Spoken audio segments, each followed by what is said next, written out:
자, 오늘 말씀은 예수님께서 이 땅에 오셨고 그 이 땅에 오셨을 때 맞이했던 사람들의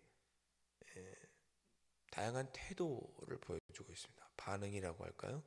예수님이 오셨다는 소식을 듣고 반응하는 여러 부류의 사람들을 볼 수 있습니다. 자, 헤롯 왕 때 예수님께서 유대 베들레헴에서 나셨습니다. 여러분, 헤롯 왕은 실제 있었던 사람이죠.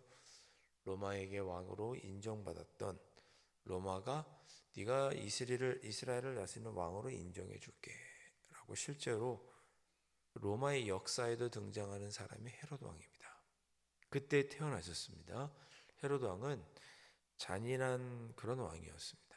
다 정치를 포악하게 한 건 아니지만 말년에 자기 왕권을 지키기 위해서 아들 3명을 처형하기까지 했습니다. 그 정도로 자기의 왕위를 지키는 일에 비정했던 왕, 아주 무자비했던 왕이 누구냐? 헤롯 왕이었습니다. 자, 그 헤롯 왕 때에 베들레헴에서 예수님께서 태어나셨는데 몰랐습니다. 그런데 동방으로부터 박사들이 찾아왔는데요. 동방은 페르시아로 예상이 됩니다. 동쪽에 있는 페르시아로부터, 그 지역으로부터, 이때 로마에 멸망당했으니까요. 페르시아 지역으로부터 박사들이 찾아왔습니다. 이 박사들은 하늘의 별을 보고 언제 비가 올지 안다든지, 자기 나라 왕에게 언제 무슨 일을 했으면 좋겠다든지 정책을 결정해주는 그런 사람들이었습니다. 쉽게 말하면 점성술사입니다. 별을 보고 언제는 비가 올 것 같습니다. 이번 전쟁은 이길 것 같습니다. 이렇게 판단해주는 그런 사람들이었습니다. 그러니까 지금 과학으로 보면 말도 안 되지만 당시에는 이런 미신들이 있었고, 또 그렇게 별을 보고 무언가를 이야기해주는 그런 사람들이 왕에게는 매우 중요한, 자기에게 정책을 이야기해주는 중요한 사람들이었습니다. 그러니까 동방으로 온 박사들은 그 동방 나라, 아마도 페르시아 지역인들 텐데 그 지역에서 고위직에 있는 그런 관리였습니다. 왕에게 조언을 해주고 그러는 사람들이었어요. 그들이 어느 날 별을 보다가 별을 연구하는 중에 저기 특별한 별이 하나 보인 거죠. 그래서 그 별을 따라 저 별이 무엇인지, 저 별이 아마 왕이 태어남을 나타내는 그런 별일 텐데, 그 별을 따라서 동방에서 예수님이 태어나신 베들레헴까지 온 거죠. 그 내용이 1절과 2절입니다. 동방으로부터 박사들이 예루살렘에 이르러 말하되 유대인의 왕으로 나신 이가 어디 계시냐? 우리가 동방에서 그의 별을 보고 그에게 경배하러 왔노라. 당연히 예루살렘으로 먼저 왔겠죠. 왕이 태어났다는 소식을 이스라엘 사람들도 알았을 테고, 그렇다면 왕이 당연히 왕궁에 있을 거라고 생각했겠죠. 그런데 그래서 왕을 만나러 이스라엘의 수도인 예루살렘 왕궁이 있는 곳에 왔는데 3절에 보니까 헤롯 왕과 온 예루살렘이 듣고 소동한지라. 몰랐던 거예요. 이게 무슨 소리냐? 저 사람들이 와서 우리에게 왕이 태어났다고 하는데 이게 도대체 무슨 일이냐? 우리는 왜 모르고 있느냐? 이게 어떻게 된 것이냐? 가뜩이나 자기가 왕권을 지키는 것에 민감했던 헤롯 왕은 동방으로 온 사람들로부터 이 얘기를 들었을 때, 이게 무슨 일인지 놀라고 당황하고 그랬겠죠. 그래서 소동이 일어났습니다. 나 말고 다른 왕이 태어났다고? 이렇게 하면서 이제 난리가 난 거죠. 그래서 4절에 헤롯 왕이 모든 대제사장과 백성의 서기관들을 모아 그리스도가 어디서 나겠느냐 물으니. 자, 여러분 잘 보세요. 동방에서 온 사람들은 2절에 유대인이 왕으로 나신 이가 어딨냐라고 물었습니다. 그런데 헤롯과 모든 대제사장과 백성들의 서기관들은 그리스도가 어디서 났겠느냐라고 이야기합니다. 그러니까 헤롯 왕도 대제사장도 서기관들도 태어나는 그 왕이 메시아, 하나님께서 보내신 구세주라는 것을 알고 있었습니다. 만약에 왕이 태어났다면 그는 육신의 왕이 아닌 육신의 왕을 뛰어넘어 이스라엘 백성들로 하여금 이 땅에 다윗 시대와 같은 그런 왕국을 만들어줄 하나님이 보낸 메시아다, 이런 인식이 있었던 거죠. 그래서 그리스도가 어디서 났겠느냐 물었습니다. 그리스도를 히브리 말로 메시아라고 하니까요.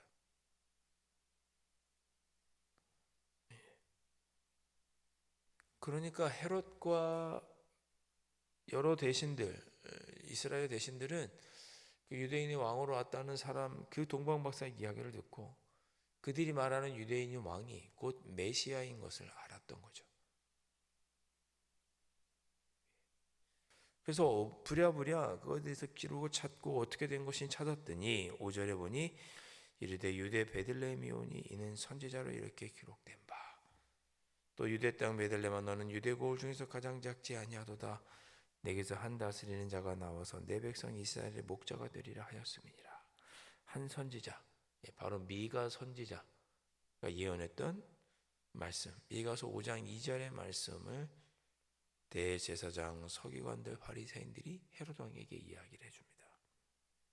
5절에 선지자로 이렇게 기록된 바, 이게 그겁니다. 어제도 말씀드렸죠. 이 표현이 구약의 예언을 성취하는 문장입니다. 구약에 이렇게 기록된 바 성취되었다.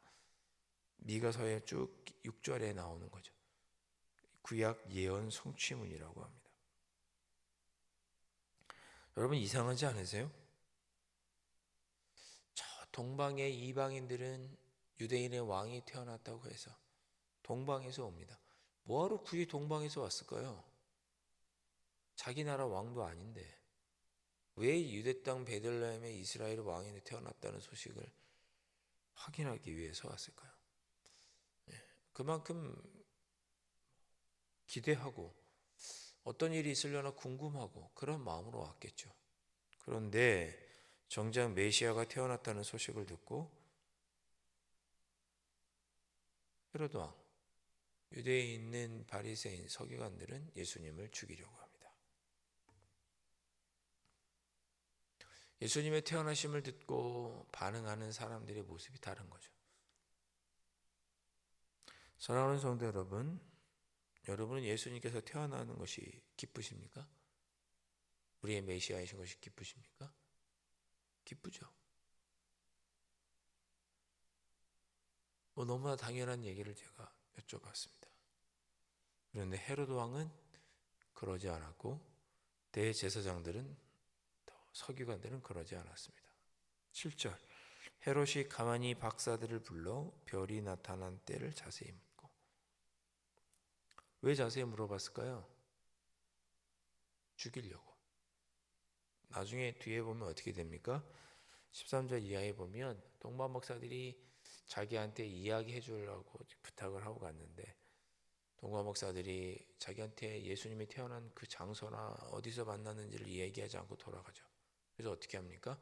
베들레헴에 2살 이하의 아이들은 다 죽이는 거 아니겠습니까? 그런 일을 저지를 수 있는 사람이 헤롯입니다. 그런 잔인한 사람이 헤롯이에요. 헤롯이 왜 동방 박사들을 불렀어요? 베들레헴으로 보내면서 거기가 예수님이 태어난 메시아가 태어난다고 하셨으니 거기를 가봐라 안내해주고 아기에 대하여 자세히 알아보고 찾거든 내게도 알려달라. 가서 그에게 경배하겠다. 이렇게 이야기합니다. 이것도 이상하죠. 아니 예수님 태어나시다는 걸 알았으면 같이 가면 되잖아요. 대제사장 서기관들이 앞장서서 먼저 보내면 되잖아요. 같이. 근데 동방박사들만 보냅니다. 좋은 의도가 아닌 거죠. 박사들이 헤롯 왕의 말을 듣고 베들레헴으로 찾아갑니다. 갔더니 거기 별이 멈춰 서는 것을 보고 그 집에 들어가죠. 아기가 있는 곳에 머물러 서 있는 것을 보고 그 집에 들어가서 이 아기가 왕이로구나 라고 크게 기뻐했습니다. 글쎄요, 동방 박사들이 의아해하지 않았을까요? 왜 기뻐했지만 의아했겠죠. 왜 왕으로 태어나신 분이 이렇게 누추한 곳에 있을까? 왕궁에 있지 않고 이렇게 누추한 곳에 있을까? 왕으로 태어났으면 궁전에 있어야 되는데 왜 이런 허름한 집에 있을까? 여러분, 이때는 예수님에서 막 태어났을 때가 아니고 베들레헴에서 어느 정도 좀 자랐을 때입니다. 한 2살 정도 되었을 때예요. 그래서 헤롯이 2살 이하는 다 죽인 거예요.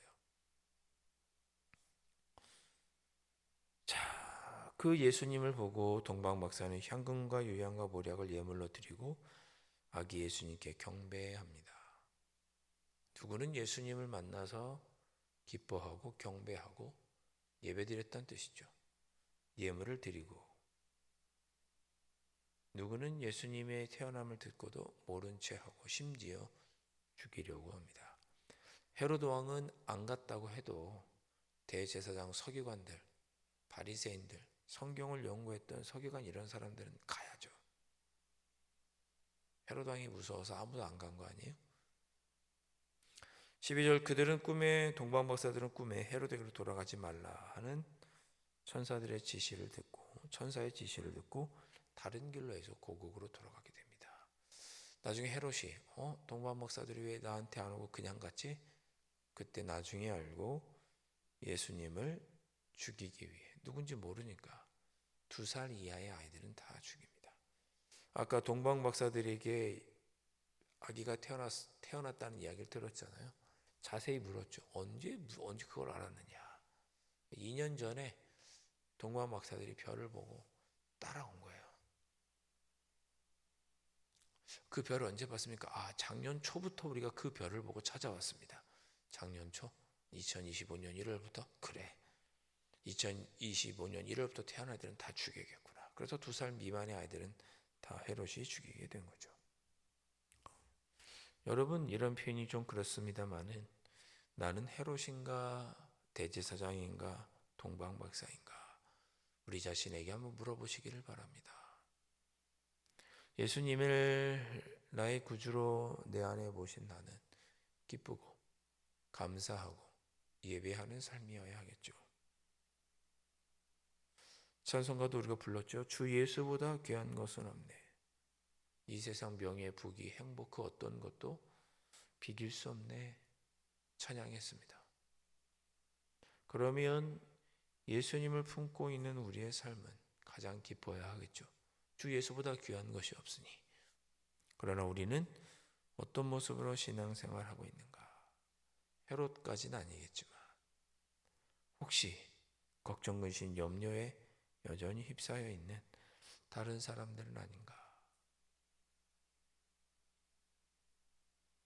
오늘 우리가 함께 기도하셨으면 좋겠습니다. 하나님을 믿는다고 했던 헤롯, 대제사장, 서기관, 바리새인들, 하나님 믿고 제사 드리고 하지 않았겠어요? 자기의 이익 앞에서 예수님을 죽이고자 했던 악한 자들입니다. 어떻게 메시아를 죽일 생각을 할까요? 하나님이 보낸 자를 죽이려고 할까요? 그러니까 메시아인 줄 아니까 그리스도라고 표현했잖아요. 어떻게 하나님께서 보낸 메시아를 감히 인간이 죽이겠다는 이런 생각을 할까요? 자기의 이익 앞에서, 자기의 권력을 지키기 위해, 명예를 지키기 위해, 자기의 기득권을 빼앗기지 않기 위해 예수님을 죽이려고 작정한 자들입니다. 예수님이 태어났다고 하는 기쁜 소식을 듣고도 찾아가 경배하지는 못할 망정 예수님을 죽이려고 했던 자들, 예수님이 태어났다고 하는 복음을 듣고도 경청하고도 듣고도 순종하지 못했던 자들이 대제사장, 바리새인, 헤롯 왕이었습니다. 내 안에 그런 모습은 없는가? 우리 새벽에 한번 돌아보시면서 주님, 오늘 하루 내 안에 계신 주님을 가장 기뻐하고 예수님으로 인하여 기뻐하고 주님께 영광 올려드리는 귀한 삶을 살아갈 수 있게 해주십시오. 내 안에 예수님으로 말미암은 기쁨이 가득한 하루가 되게 해주십시오. 그렇게 기도해 보실 수 있기를 주님의 이름으로 축원드립니다. 기도하겠습니다. 주님, 예수님을 내 마음에 모시고 있는 우리들, 예수님을 우리의 마음 중심에 모시고 계심에도 불구하고 여전히 삶의 여러 가지 문제로 지치고 힘들고 어려워하는 우리 자신을 오늘 말씀을 통해 돌아보게 됩니다. 세상 유혹과 내 삶의 이익을 위해 너도 예수님을 모른 척한 것은 아닌지, 예수님보다 다른 것을 더 소중하게 여긴 것은 아닌지, 헤롯과 대제사장과 같은 모습이 나에겐 없었는지, 오늘 예수님의 태어나심 이야기를 통해 나 자신을 돌아보게 하시니 감사합니다. 주님, 오늘 하루도 예수님을 생각하며 기쁘고 즐겁게 감사함으로 은혜 속에 보내는 귀한 하루가 될 수 있도록 성령 하나님 인도하여 주시옵소서. 귀하신 예수 그리스도의 이름으로 간절히 기도하옵나이다. 아멘. 하늘에 계신 우리 아버지, 아버지의 이름을 거룩하게 하시며 아버지의 나라가 오게 하시며 아버지의 뜻이 하늘에서와 같이 땅에서도 이루어지게 하소서. 오늘 우리에게 일용할 양식을 주시고 우리가 우리에게 잘못한 사람을 용서하여 준 것 같이 우리 죄를 용서하여 주시고 우리를 시험에 빠지지 않게 하시고 악에서 구하소서. 나라와 권능과 영광이 영원히 아버지의 것입니다. 아멘.